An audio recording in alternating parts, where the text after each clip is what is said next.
Hey hi guys, இந்த வீடியோவில் ஆடு ஜீவிதம் தி கோட் லைஃப் இந்த படத்தோடைய கதையை தான் பார்க்க போகிறோம். 2008 பெஞ்சமின் அப்படின்றவர் நஜீப் அப்படின்ற ஒரு மலையாளி பொழப்புக்காக கல்ஃபில் போய் மாட்டிக்கிட்டு அங்கேருந்து எப்படி தப்பிச்சு வந்தார் அப்படின்ற ஒரு கதையை நாவலாக எழுதியிருந்தார். அந்த நாவலோட ரைட்ஸை 2009 டைரக்டர் பிளெஸி வாங்கி அதை ஒரு படமாக்கணும் அப்படின்ற முயற்சியில் இறங்குறாரு. அதாவது 1 இல்லை 2 இல்லை 16 வருஷம் கிட்டத்தட்ட இந்த படத்தை எடுக்க ட்ரை பண்ணி 16 வருஷம் கழித்து தான் படத்தை முழுசாகவே எடுத்து முடிச்சிருக்காங்க.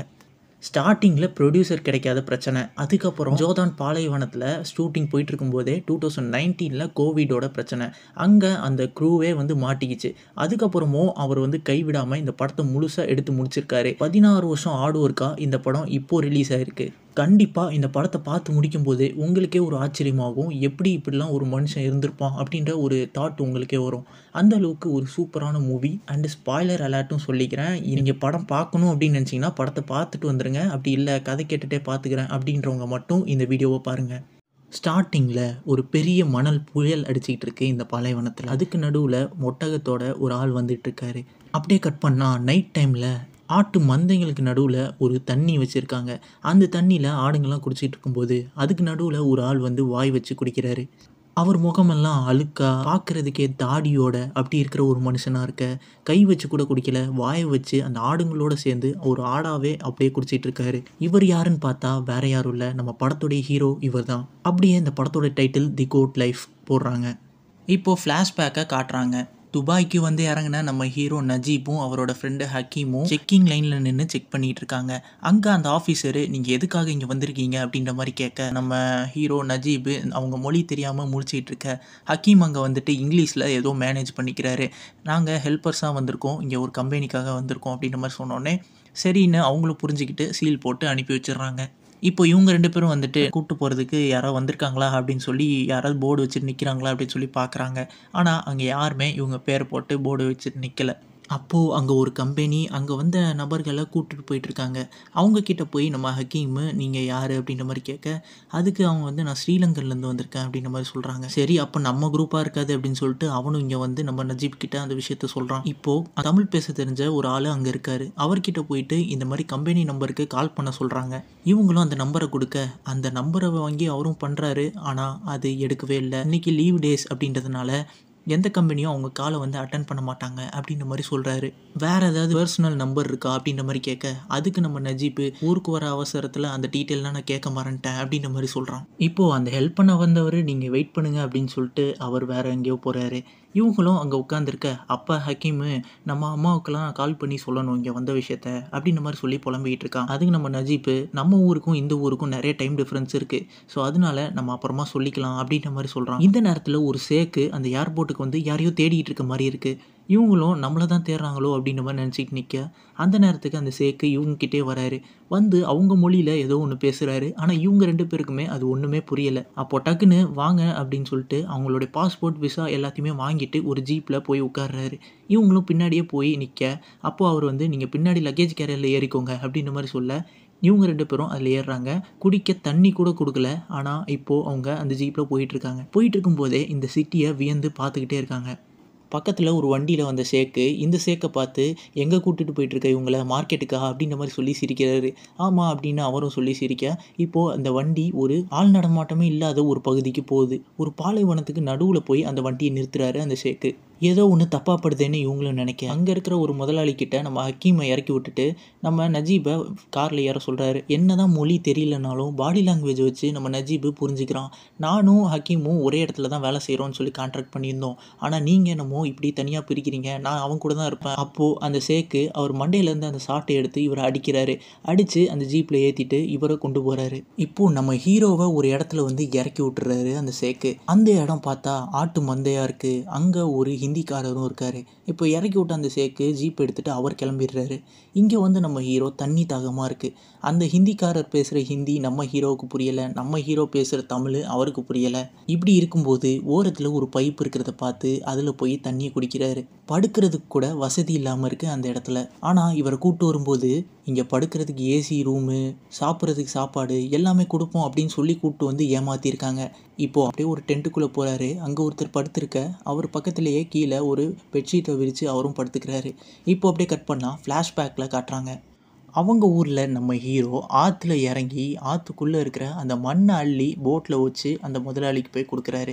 அப்படி தான் அவரோட வாழ்க்கையை அவர் ஓட்டிகிட்டு இருக்காரு. இப்படி இருக்கும்போது அந்த படகுல இவர் கூட வர்றவங்கெல்லாம் என் ஃபாரின் மச்சா இந்த செண்டு வாங்கிட்டு வந்தான், அந்த மாதிரி வாங்கிட்டு வந்தான் அப்படின்ற மாதிரி சொல்லி ஃபாரினுக்கு போனால் நிறைய சம்பாதிக்கலாம் அப்படின்ற ஒரு ஆசையை வந்து தூண்டி விட்றாங்க நம்ம ஹீரோவுக்கு. நம்ம ஹீரோவுக்கும் அந்த ஆசை வருது. இதுக்கப்புறம் அவன் ஃப்ரெண்டுக்கிட்ட கேட்டு 30,000 ரெடி பண்ணால் போதும் அப்படின்றனால அந்த பணத்தையும் அவர் வந்து வீடை அடமானம் வச்சு அந்த பணத்தை ரெடி பண்ணிட்டு, அவருக்கு தெரிஞ்ச மாமா ஒருத்தர் இருக்கார், ஸ்ரீதர் மாமா அப்படின்னு சொல்லி. அவர் திருவிழா அப்போ மட்டும்தான் இந்த ஊருக்கு வருவார் போல். அவர்கிட்ட அந்த பணத்தை கொடுத்து ஊருக்கு போகிறதுக்கு ரெடி பண்ணுறாரு. அவரும் இந்த துபாய் போகிறதுக்கு அந்த ஏற்பாடுகளை வந்து பணத்தை வாங்கிட்டு செய்கிறாரு. இதுக்கப்புறமா இவர் துபாய்க்கு போகிறத நினச்சி அவங்க ஒய்ஃபு அவங்க வீட்டில் எல்லாருமே வந்து செலிப்ரேட் பண்ண ஆரம்பிக்கிறாங்க. அவங்க ஒய்ஃபும் இப்போது ப்ரெக்னென்சியில் இருக்காங்க. இவருக்காக அவங்க ஒய்ஃபு ஸ்பெஷலாக ஒரு ஊறுகாவும் செஞ்சு தராங்க. இந்த மெமரிஸ் எல்லாத்தையுமே இவர் நினச்சி பார்த்துட்டு இருக்க டக்குன்னு ஒரு கால் வந்து இவரை உதைக்குது. பக்கத்தில் படுத்திருந்தார்ல அவர் தான் இவரோட முதலாளி போல். காலால் உதைச்சி ஏன் இங்கே படுத்திருக்க அப்படின்ற மாதிரி அவருடைய பாஷையில் பேசுகிறாரு. நம்ம ஹீரோ அடித்து வெளியே போய் படுறா அப்படின்ற மாதிரி சொல்கிறாரு. அவரும் வெளியே போனால் அங்கே ஆட்டு மந்தையும் ஒட்டகமும் தான் இருக்குது. அந்த இடத்துல தான் இவரோட வாழ்க்கை போல் அங்கே படுத்து அவரும் உறங்குறாரு.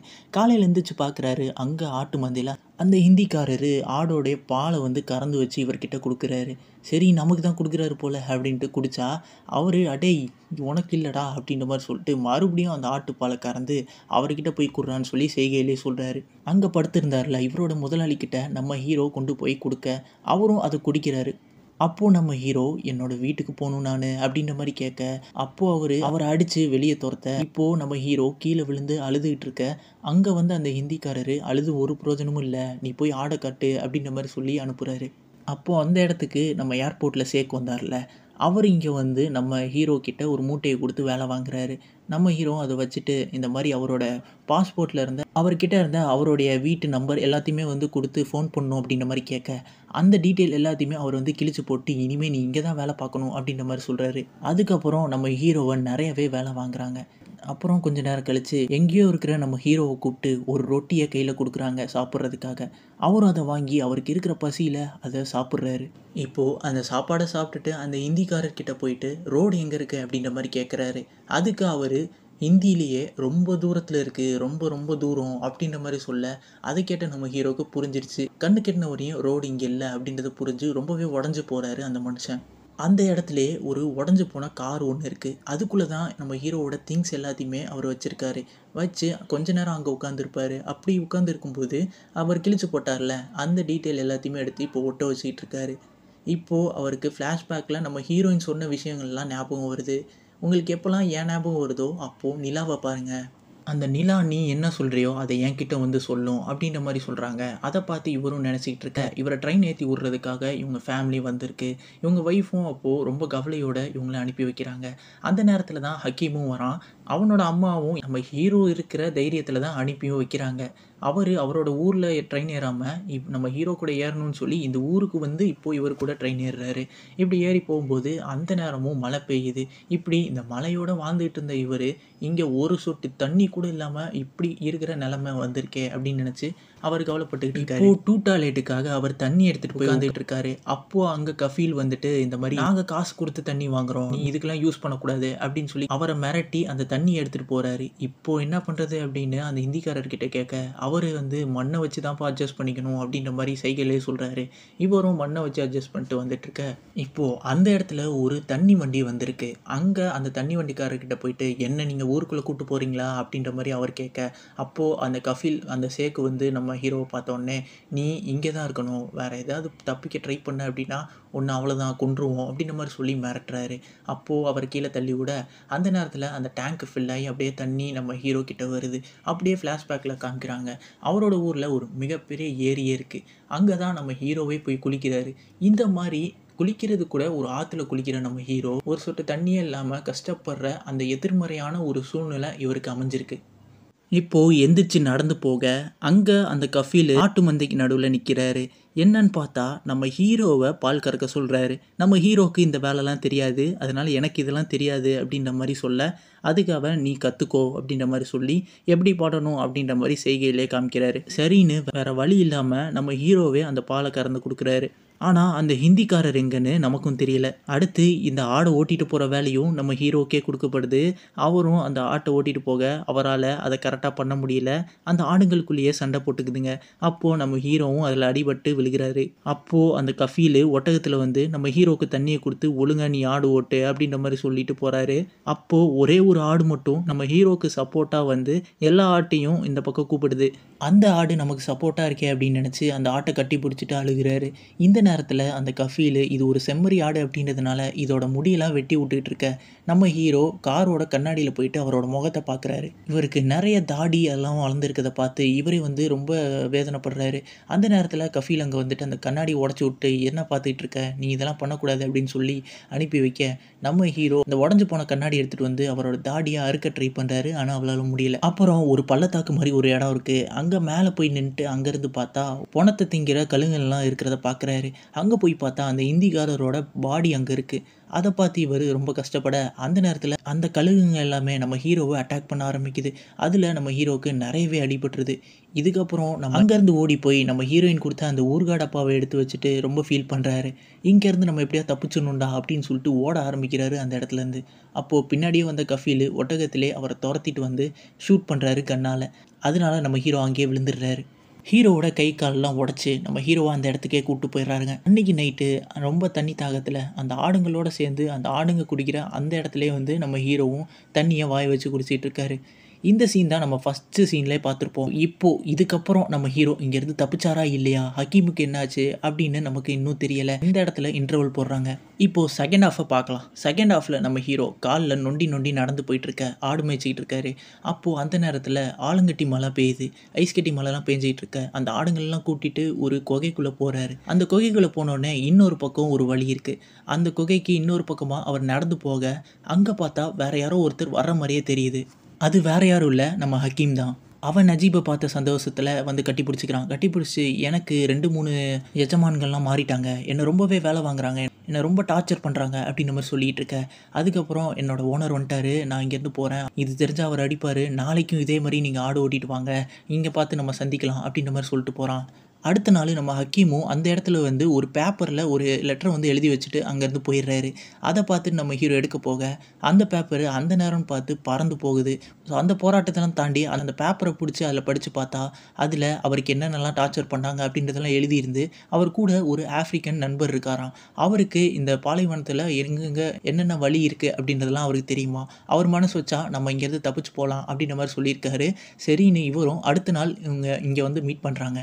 அடுத்த நாள் இவங்க 3 பேரும் இப்போது சந்திக்கிறாங்க. அப்போது நம்ம ஹக்கீம் சொல்கிறான், இன்னும் கொஞ்ச நாளில் பெரிய கஃபீலுக்கு கல்யாணம் வருதான், அதனால அந்த கல்யாணத்தப்போ எல்லாருமே அங்கே போயிருப்பாங்க, அந்த நேரம் யாரும் இல்லாத நேரத்தில் நம்ம இங்கேருந்து தப்பிச்சு போயிடலாம் அப்படின்ற மாதிரி சொல்கிறான். நம்ம ஹீரோ என்ன தான் கொஞ்சம் யோசிச்சாலும் சரி ஓகேன்னு ஒத்துக்கிறாரு. இப்போது அந்த நாளும் வருது. அப்போது நம்ம ஹீரோ அந்த ஆடுங்க கிட்ட வந்துட்டு ரொம்பவே ஃபீலிங்ஸோடு பேசிகிட்டு இருக்காரு. நான் இங்கேருந்து போகிறேன், இனிமேல் வரமாட்டேன், உங்களை பார்த்துக்கிறதுக்கு இன்னொரு ஆள் வருவான் அப்படின்ற மாதிரி சொல்லிட்டு ஃபீலிங்ஸோடு பேசிட்டு அவர் இன்ன வரையும் போடாத சட்டையெல்லாம் வச்சுருப்பார்ல அதை எடுத்து போட்டுக்கிட்டு அவரோட பையும் எடுத்துகிட்டு வந்துட்டுருக்காரு. அப்போது அந்த ஆஃப்ரிக்கன் ஃப்ரெண்ட் என்ன சொல்கிறாரு, இந்த மாதிரி பையெல்லாம் எடுத்துகிட்டு வராதிங்க, அப்படி வந்தீங்க அப்படின்னா நம்ம தப்பிச்சு போகிறோம் அப்படின்றத யாராவது பார்த்தாங்கன்னா அவங்களுக்கு தெரிஞ்சிடும், அதனால அதை வச்சுட்டு வாங்கன்னு சொல்ல அதையும் கேட்காம நம்ம ஹீரோ அதை எடுத்துகிட்டு வராரு. இப்போது ரொம்ப நேரமாக அவங்க போயிட்டுருக்காங்க, அவங்களுக்கு தண்ணி தாங்க எடுக்குது அப்படின்ற மாதிரி சொல்ல இந்த பக்கம் ஒரு கஃபீலோட இடம் இருக்குது. அதை பார்த்து நம்ம ஆஃப்ரிக்கனு அங்கே போய் நம்ம எடுத்தோம் அப்படின்னா அவங்கக்கிட்ட மாட்டிப்போம், அதனால் வேணான்னு சொல்கிறாரு. ஆனாலும் இவங்க ரொம்ப தாகமாக இருக்குது அப்படின்ற மாதிரி கேட்க சரி ஓகேன்னு அந்த ஆஃப்ரிக்கன் ஃப்ரெண்டு அங்கே போய் அந்த தண்ணி எடுக்க அந்த நேரத்தில் அங்கேருந்து கஃபீல் ஒருத்தர் பார்த்துடுறாரு. பார்த்துட்டு இவங்கள துரத்த இவங்க 3 பேரும் அங்கேருந்து ஓடி ரொம்பவே கஷ்டப்பட்டு அங்கேருந்து எப்படியோ அவங்க கிட்டேருந்து தப்பிச்சிடுறாங்க. இப்படியே ஓடி போய் ஒரு இடத்துல படுத்திருக்க அடுத்து பகலும் ஆகுது. அங்கே சுற்றி முற்றி பார்த்தா எல்லா இடமும் பாலைவனமாகவே இருக்குது. வழி தவறி இங்கே வந்துட்டு சரி ஓகேன்னு நடந்து போயிட்டே இருக்காங்க. அப்போது கொஞ்ச நேரத்தில் ஒரு தண்ணி தெரியுது. அதை பார்த்து நம்ம ஹக்கீமு ரொம்பவே ஓடி போகிறான். அப்படி ஓடி போய் அங்கே பார்த்தா ஷாக்கு, அது தண்ணி கிடையாது, காணல் நீர். அதை பார்த்தோன்னே அங்கே ஒட்டகம் ஒன்று செத்து கிடக்கு தாகத்திலே. அதை பார்த்து நம்ம ஹக்கீமு ரொம்ப கவலையோடு அங்கே வந்து சொல்கிறான். அப்படியே அவங்க போயிட்டுருக்க மணலில் அவங்க ப்ரே பண்ணுறாங்க. அந்த நேரத்தில் அந்த மண்ணுக்குள்ளேருந்து நிறைய பாம்புங்கள்லாம் வந்துகிட்ருக்கு. நம்ம ஹீரோவோட காலில் வேற அந்த பாம்பெல்லாம் தாண்டி போயிட்டுருக்கு. அப்போது ஆஃப்ரிக்கன் ஃப்ரெண்டு நீ அசையாமல் நில்லு, இல்லாட்டி அந்த பாம்பு குத்திரும் அப்படின்ற மாதிரி சொல்ல நம்ம ஹீரோவும் அசையாமல் நிற்க அந்த பாம்பெல்லாம் கடந்து போகுது.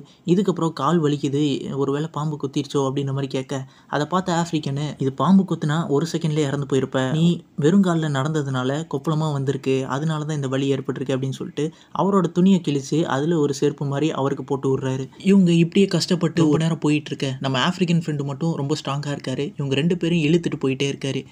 ஒரு கட்டத்தில் ஹக்கீமுக்கு ரொம்பவே தாகம் எடுத்து ரொம்ப பசி எடுத்து ஒரு இடம் ஃபுல்லாகவே ஏதோ ஒரு நகரம் மாதிரி தெரியுது. அங்கே அவருக்கு நிறைய சாப்பாடு இருக்கிற மாதிரி தெரியுது போல். அங்கே போயிட்டு இருக்கிற மண் எல்லாத்தையுமே சாப்பாடுன்னு நினச்சி எடுத்து சாப்பிட்டுக்கிட்டு அள்ளி போட்டுக்கிட்டு இருக்காரு வாய்க்குள்ளே. அதுக்கப்புறம் வாயிலிருந்து ரத்தம் கக்கி அந்த இடத்துல உயிர் இழந்து போகிறாரு. இதை பார்த்து நம்ம நஜீப் ரொம்பவே வேதனையோட அழுகிறாருங்க. அந்த இடத்துல இவங்க 2 பேரும் மயங்கி போயிடுறாங்க. அதுக்கப்புறம் கொஞ்சம் நேரம் கழித்து முழிச்சிட்டு அங்கேருந்து நடந்து போக அங்கே ஒரு குட்டி குளம் இருக்கிறத பார்க்குறாங்க. அதை பார்த்தோன்னே நம்ம நஜீப் ரொம்ப வேகமாக ஓட அங்கே போயிட்டு அவரை ஸ்டாப் பண்ணிடுறாரு ஆஃப்ரிக்கன் ஃப்ரெண்டு. நிறுத்திட்டு நம்ம உடனே தண்ணி குடிச்சிடக்கூடாது, ஏன்னா நம்ம உடம்பே வறண்டு போயிருக்கு அப்படின்ற மாதிரி சொல்லிட்டு கொஞ்சம் கொஞ்சமாக அவர் வாயில் வந்து தண்ணியை ஊற்றுறாரு. இதுக்கப்புறம் அவங்க அப்படி குடிச்சிக்கிட்டு இருக்க அங்கேருந்து ஒரு இடத்துல பார்த்தா ஒரு பாட்டில் இருக்குது. அந்த பாட்டிலை ஆஃப்ரிக்கன் ஃப்ரெண்டு எடுத்துகிட்டு வராரு. அந்த பாட்டிலில் மணலை விட்டுட்டு தண்ணியை மட்டும் எடுத்துகிட்டு அப்படியே அங்கேருந்து நடக்க ஆரம்பிக்கிறாங்க. ஒரு கட்டத்தில் அவங்க தூங்கிடுறாங்க அந்த இடத்துல. இப்போது முழிச்சு பார்த்தா அந்த ஆஃப்ரிக்கன் ஃப்ரெண்டை காணோம். நம்ம ஹீரோ எங்கே இருக்காரு அப்படின்னு தேடி பார்த்தா அவர் என் கண்ணுக்கு எட்டின தூரம் வரையும் இல்லை. அப்போது அவர் வச்சுட்டு போனால் அந்த பாட்டில் மட்டும் இருக்குது. அதை எடுத்து அதில் இருக்க தண்ணி எல்லாத்தையுமே குடிச்சிட்டு இப்போ நடந்து போக ஒரு இடத்துல ரோடு சத்தம் கேட்குறது இவருக்கு தெரியுது. அதை நோக்கி இவர் நடந்து போக அங்கேயே மயக்கம் போட்டு விழுந்துடுறாரு. அப்போது அந்த பாட்டில் உருண்டு போய் அந்த ரோட்டில் பட ஒரு வழியாக ரோட்டுக்கு வந்துட்டார் நம்ம ஹீரோ. இப்போது முழிச்சு பார்த்துட்டு அங்கே வர வண்டிக்கிட்டலாம் ஹெல்ப் கேட்குறாரு. ஆனால் இவரோட முகமும் அவர் சட்டையும் கிழிஞ்ச நிலையில் இருக்கிறதுனால இவரை பார்க்குறதுக்கே பிச்சைக்காரன்னு நினச்சிட்டு யாருமே இவருக்கு ஹெல்ப் பண்ணவே மாட்டேங்கிறாங்க. அப்போது அந்த நேரத்தில் ஒரு ரோல்ஸ் ராய்ஸ் வருது. அவர் இவரை காரில் ஏற்றிட்டு அந்த சிட்டிக்குள்ளே போய் விடுறாரு. இங்கே வந்து இவர் அங்கே இந்தியன்ஸ்லாம் இருப்பாங்கள்ல, அவங்க ஒரு குரூப்பாக இருப்பாங்க. அவங்க வந்து நம்ம ஹீரோவுக்கு குளிப்பாட்டி விட்டு முடியெல்லாம் கட் பண்ணி அழுக்காக இருந்த அவரை சுத்தப்படுத்துகிறாங்க. நம்ம ஹீரோ கிட்ட பாஸ்போர்ட்டும் இல்லையா, அதனால அவரை வந்து ஹாஸ்பிட்டலுக்கு கூட்டு போகிறாங்க. இதுக்கப்புறம் நம்ம ஹீரோட வீட்டுக்கும் ஃபோன் பண்ணி தராங்க. அவரும் ரொம்பவே வேதனையோடு பேசுகிறாரு. இப்போது அவர்கிட்ட பாஸ்போர்ட்டும் இல்லை, அதனால போலீஸ்கிட்ட கூட்டு போய் அங்கே ஜெயிலில் போட்டுறாங்க நம்ம ஹீரோவை. அந்த போலீஸ் ஸ்டேஷனில் அந்த ஒரு ஆஃப்ரிக்கன் ஃப்ரெண்ட் ஹெல்ப் பண்ணார்ல, அவரோட ஃபோட்டோ வாண்டட் லிஸ்ட்டில் இருக்குது. இதை பார்த்து நம்ம ஹீரோ ஷாக் ஆகுறாரு. இப்போது அந்த இடத்துக்கு நிறைய கஃபீல்லாம் வராங்க. ஏன்னா அவங்க தான் வந்து ஸ்பான்சர் பண்ணியிருப்பாங்க இந்த மாதிரி ஆளுங்க வந்து வெளிநாட்டிலேருந்து இங்கே வர்றதுக்கு. ஸோ அதனால அவங்களோட வேலையாட்கள் இங்கே இருக்காங்களா அப்படின்னு சொல்லி செக் பண்ணுறதுக்காக நிறைய பேர் வராங்க. அதில் நம்ம இப்போ கூப்பிட்டு வந்தார்ல ஒரு கஃபீலு, அவர் அங்கே வராரு. நம்ம ஹீரோ அப்போது பயத்தில் இருக்கார். அந்த நேரம் பார்த்து கஃபீலு நம்ம ஹீரோ போட்டு அடிக்கிறாரு.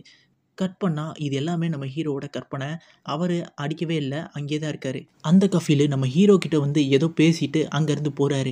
என்னன்னு பார்த்தா அவர் அஃபிஷியலாக நம்ம ஹீரோவை ஸ்பான்சர் பண்ணி கூப்பிட்டு வந்தவர் கிடையாது. அவர் நம்ம ஹீரோவை பார்த்துட்டு அங்கேருந்து கடத்திட்டு போய் தான் வேலை பண்ணியிருப்பார். ஸோ அதனால அவரால் இவங்கள கூப்பிட்டு போகிற உரிமை அவங்களுக்கு கிடையாது. அதனால அவரை விட்டுட்டு அங்கேருந்து நம்ம கஃபீல் போயிடுறாரு. ஸோ நம்ம ஹீரோ ஒரு வழியாக தப்பிச்சிட்டான். 3 மாதம் அந்த சிறை தண்டனையில் இருந்து அந்த நாட்டோட அரசாங்கமே நம்ம ஹீரோ அப்புறம் இந்த இந்தியன்ஸ் எல்லாரையுமே அவங்களுடைய நாட்டுக்கே அனுப்பி வைக்குது. நம்ம ஹீரோவும் இந்தியாவுக்கு ஏரோப்ளேனில் ஏற இந்த இடத்துலையே இந்த மாதிரி வெளிநாட்டுக்கு பொழப்புக்கு போய் மாட்டிக்கிட்டு இருக்க நபர்களுக்கு இந்த படம் சமர்ப்பணம் அப்படின்னு சொல்லி இந்த படத்தை முடிக்கிறாங்க. இந்த படத்தை இன்னும் நம்ம டீப்பாக பார்த்தோம் அப்படின்னா, இதுக்கு முன்னாடி இவருக்கு பணம் அதை 30,000 வாங்கிட்டு இவரை அனுப்பி வைப்பார்ல, அவர் மேலே பெருசாக எந்த தப்பும் கிடையாது. அவர் வந்து ஒரு ஏஜென்சி மூலிமா அனுப்பி வச்சுருக்காரு. பட் அந்த ஏஜென்சி வந்து ஒரு ஃபேக்கு. அவங்க அந்த ஏர்போர்ட்டுக்கு இவங்க 2 பேரும் ஹக்கீமும் நஜீபும் வந்து இறங்கின பிறகு கூப்பிட்றதுக்காக வரலை. அவங்க வந்து ஏமாற்றிட்டாங்க பணத்தை வாங்கி. ஸோ அதனால இவங்க இப்படி முழிச்சிக்கிட்டு இருக்க அந்த நேரம் இந்த சேக்கு அதான் நம்ம கஃபீல் அந்த இடத்துக்கு வந்து இவங்க இப்படி தனியாக இருக்காங்க, இவங்களோட ஓனர்ஸ் வரல அப்படின்றத தெரிஞ்சுக்கிட்டு அவங்களோட பாஸ்போர்ட்டை வாங்கிட்டு இவங்களோட இடத்துக்கு கூப்பிட்டு வந்திருக்காங்க. அப்படி கூப்பிட்டு வந்து தான் இவங்களுடைய பாஸ்போர்ட்டு அந்த டீட்டெயில்ஸ் எல்லாத்தையுமே கிழிச்சு போட்டாங்க. ஏன்னா அவங்களுக்கு அப்போ பிரச்சனை இருக்காதுல்ல, அஃபிஷியலாக இவங்க வந்து எந்த கம்ப்ளைண்ட் கொடுத்தாலும் இவங்க மேலே எந்த கம்ப்ளைண்ட்டும் ஆகாது. ஸோ அதனால இந்த வேலையை பார்த்து இப்போ இவங்களை அடிமையாக அவங்க வந்து நடத்தி வச்சுருந்துருக்காங்க. இன்னொரு விஷயம், நம்ம ஆஃப்ரிக்கன் ஃப்ரெண்டு அவர் ஒரு வாண்டட் லிஸ்ட்டு. ஆனாலும் அவர் வந்து இவங்களுக்கு ஹெல்ப் பண்ணிவிட்டு அங்கேருந்து தப்பிச்சு போயிருப்பார். அப்படி அவர் போகும்போது கூட கடைசியில் இவர் அங்கே ரோட்டுக்கு போகாமல் செத்து கூட போயிருக்கலாம். பட் இவர் வந்துட்டார். பட் இந்த மாதிரி வராமல் நிறைய பேர் செத்தும் போயிருக்காங்க. இந்த உண்மையான கதைகளை எடுத்து சொன்னது தான் இந்த படம். ஸோ இந்த படம் உங்களுக்கு பிடிச்சிருந்ததா அப்படின்றத நீங்கள் கமெண்ட்டில் சொல்லுங்கள்.